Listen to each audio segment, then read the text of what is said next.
गीता सार। हरे कृष्णा। भगवत गीता यानी साक्षात भगवान श्री कृष्ण की वाणी। यह भगवान श्री कृष्ण और अर्जुन के बीच में हुआ दैवी संवाद है।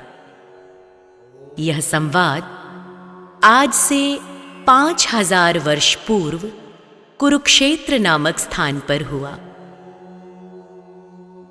प्रिय दोस्तों, भगवत गीता और भगवत गीता के ज्ञान पर असंख्य लोगों ने काम किया है। न जाने कितनी ही गीता आपने सुनी भी होगी, किंतु मैं अब आपके समक्ष प्रस्तुत कर रही हूं भगवत गीता की एक और व्याख्या। आखिर क्या विशेष है इस गीता में? गीता में यदि कुछ विशेष हैं तो वो हैं भगवान श्री कृष्ण। बाकी हम सब निमित्त मात्र हैं, साधन मात्र हैं। परंतु मेरा ये प्रयास है कि आज के जमाने में हमें यह ग्रंथ रास्ता दिखाए। आसानी से हम इस जटिल ग्रंथ को समझ पाएं और अपने दैनिक जीवन में इसका उपयोग कर पाएं। वैसे गीता के बारे में बहुत कुछ लिखा गया है, बहुत कुछ सुना भी गया है। शायद ही कोई ऐसा धर्म ग्रंथ होगा जिस पर इतना लंबा लिखा गया। आखिर ऐसा क्या खास है इस गीता में कि समय समय पर यह और भी आवश्यक और मार्गदर्शक भी होती जा रही है? एकदम सरल भाषा में कहें तो भगवत गीता एक उत्तर है। उत्तर है दुनिया के जटिलतम प्रश्नों का। जीवन से जुड़ा ऐसा कोई प्रश्न नहीं है जिसका कि उत्तर श्री कृष्ण ने गीता में नहीं दिया। हमारे मन मस्तिष्क में कोई भी शंका, परेशानी, चिंता, दुविधा या किसी भी तरह का आवेग क्यों ना हो, दुनिया के हर प्रश्न का उत्तर है भगवत गीता।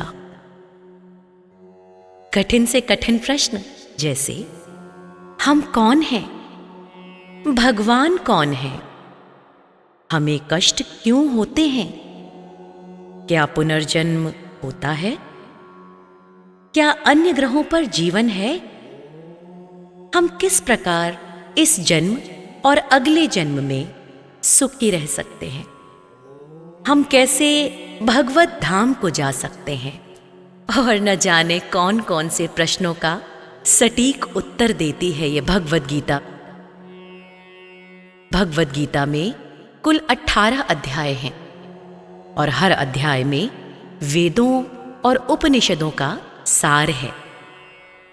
इसके हर अध्याय में आप अपने आप को अर्जुन ही समझिए, क्योंकि अर्जुन की हर शंका, उसका हर डर, हर संशय वैसे देखा जाए तो हमारी ही परेशानी है, और जिसका हर हल बता रहे हैं श्री कृष्ण। मित्रों, कृष्ण को सिर्फ अर्जुन का सारथी मत मानिएगा, अपितु उन्हें अपने जीवन का भी सारथी मानिएगा, क्योंकि यदि उनके कहे अनुसार मैं और आप चलेंगे तो मैं दावे के साथ कह सकती हूं कि हमारे जीवन की सारी परेशानियों को हम आसानी से पार कर जाएंगे। आज यहां जीवन की प्रैक्टिकल प्रॉब्लम्स की बात की जाएगी दोस्तों। तो आइए आपको लेकर चलती हूं गीता के 18 अध्यायों के सफर पर। 10वां अध्याय। श्री कृष्ण भगवान ने कहा, हे महाबाहो, मेरे और भी कल्याणकारक वचन सुनो। तुम पर मेरी अत्यंत प्रीति है, अतएव तुम्हारे कल्याण के लिए कहता हूं। मेरी उत्पत्ति का हाल न तो देवगण जानते हैं और न महर्षि लोग। मैं ही देवों और महर्षियों का आदि कारण हूं। जो मुझे अजन्मा, अनादि और सब लोगों का ईश्वर जानते हैं, वे सब मोह रहित हैं। उनके पाप नष्ट हो जाते हैं। बुद्धि, ज्ञान, असम्मोह, क्षमा, सत्य, दंभ, शम, दुख, जन्म, मरण, भय और अभय, अहिंसा, समता, संताप, तप, दान, यश अपयश इत्यादि जो अनेक प्रकार के भाव हैं, वे सब मुझसे ही उत्पन्न होते हैं। 7 महर्षि और उनके पहले 4 मनुष्य मेरे मन से उत्पन्न हुए। जगत के समस्त प्राणी उनमें से उत्पन्न हुए। जो मनुष्य मेरी इस विभूति को भली भांति जानते हैं, वे निश्चय योग से सिद्ध होते हैं। इसमें कोई संदेह नहीं। यह जानकर कि मैं सबका ही उत्पत्ति कारक हूं और मुझ में ही से सबकी प्रवृत्ति होती है, विवेकी प्राणी मेरी उपासना करते हैं। वे मुझ में अपने चित्त और प्राणों को लगाकर एक दूसरे को समझाते हुए भजन करते सदा संतुष्ट और सुखी रहते हैं। चित्त को सावधान करके प्रीतिपूर्वक भजन करने वालों को मैं ऐसा बुद्धि योग देता हूं जिससे वे मुझे प्राप्त कर लेते हैं।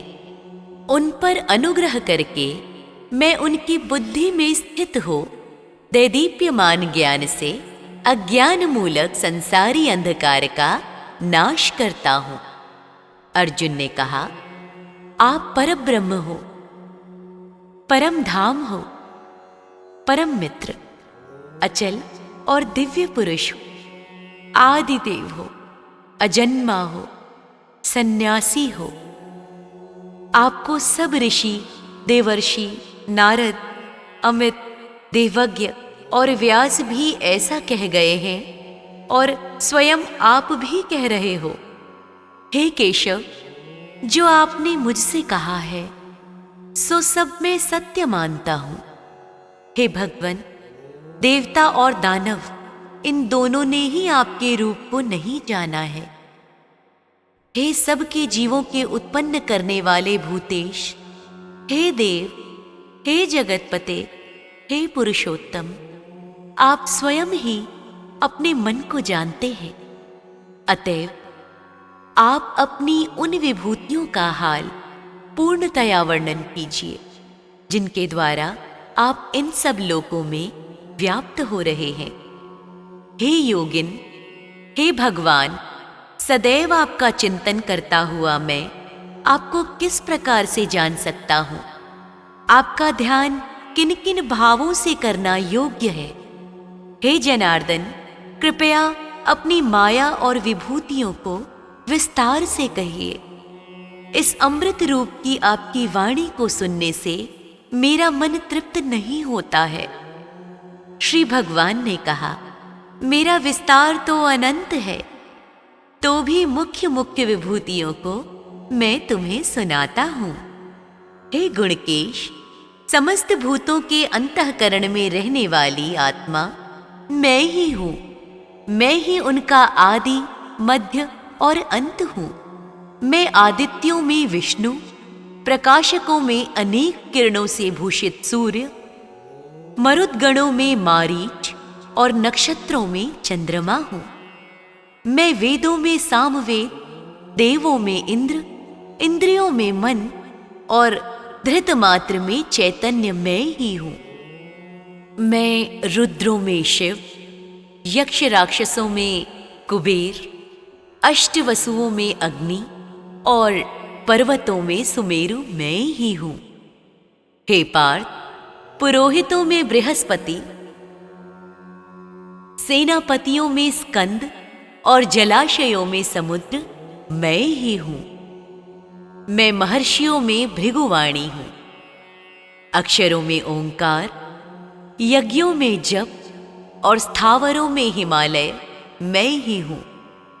वृक्षों में पीपल, देवर्षियों में नारद, गंधर्वों में चित्ररथ, सिद्धों में कपिल मुनि, वेदों में अमृत से उत्पन्न उच्चै श्रवा, गजेंद्रों में ऐरावत और मनुष्यों में राजा मैं ही हूं।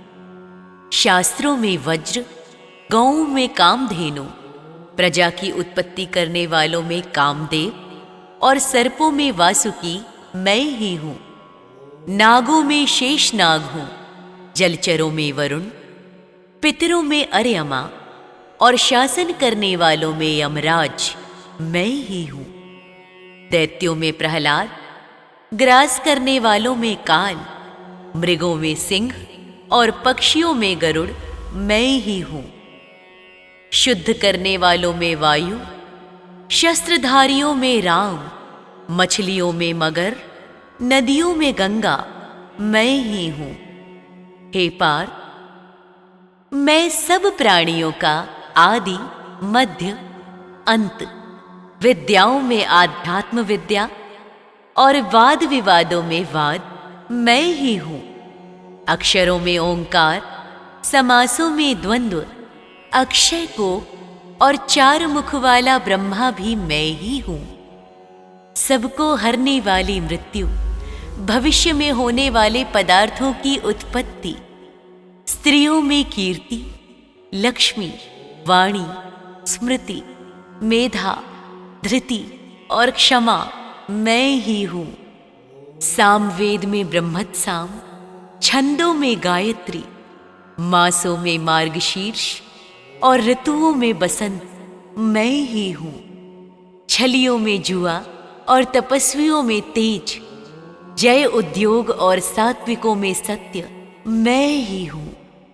यादवों में वासुदेव, पांडवों में अर्जुन, मुनियों में व्यास और कवियों में शुक्र मैं ही हूं। दमन करने वालों में दंड, जय चाहने वालों में नीति, गुह्य पदार्थों में मौन और ज्ञानियों में ज्ञान मैं ही हूं। और हे अर्जुन, भूत भाव का जो ये बीज है वह भी मैं ही हूं। मेरे अतिरिक्त चराचर भूत कुछ भी नहीं है। हे परंतप, मेरी दिव्य विभूतियों का कोई और अंत नहीं। यह विभूतियों का विस्तार मैंने संक्षेप में कहा है। जो जो वस्तु ऐश्वर्यवान, शोभायमान और यशवान है, उन्हें मेरे ही तेज के अंश से उत्पन्न हुआ जानो।